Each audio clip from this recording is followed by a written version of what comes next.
Thousands of people in the South and Southwest had an all-too-close encounter with nature's fury. Tornadoes struck Arkansas and Tennessee as wildfires burned in Oklahoma and Texas. The tornadoes have killed at least 5 people. At least 60 others were injured and more than 700 homes damaged or destroyed.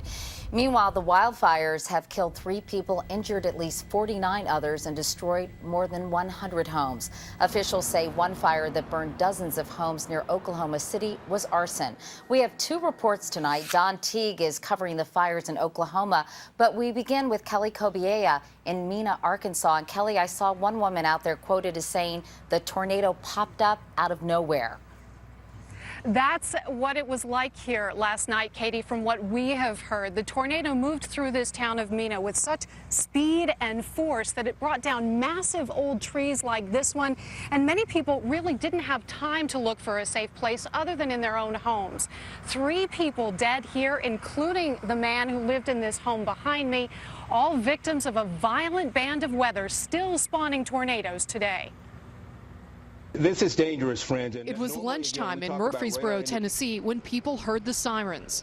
I went to the window and I called 911 and said there's a tornado on the ground. At least 2 are dead here, a mother and her 3-month-old child, and dozens of homes destroyed by a twister that was part of the same band of violent weather that brought this monster to Mena, Arkansas, just after 8 Thursday night. My dog freaked out, my cat freaked out, and then I freaked out.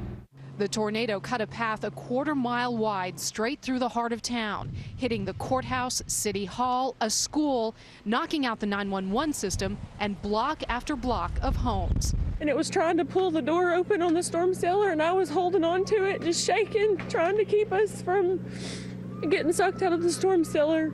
The roof flew off Wesley Riggle's home while he was looking for a place to hide. About the time I dove in the bedroom, boom. I thought the whole thing was gonna fall. Sandy Baker was in her house with her son when the twister lifted it clear off the ground. Our house moved about 15 feet off the foundation. If it wasn't for the fact it's a 100-year-old house, we'd be dead. Most of the injured were here at the Masonic Lodge for a meeting. 1 woman was killed, 18 others made it out alive. All clear! Search teams went from one pile of debris to the next today, but were relieved to find no one trapped, no one else dead. Arkansas Governor Mike Beebe toured the damage and made a promise. We'll be there tomorrow and the next day and the next day until we can get it fixed. Survivors are hoping the memories of the storm do. This is the most overwhelming thing I've ever been through in my life. But we have our lives, and that's all that matters. They're just beginning to assess the damage here, but the estimates are as many as 600 homes and businesses damaged or destroyed. Katie? Terrifying. Kelly Cobiella. Kelly, thank you.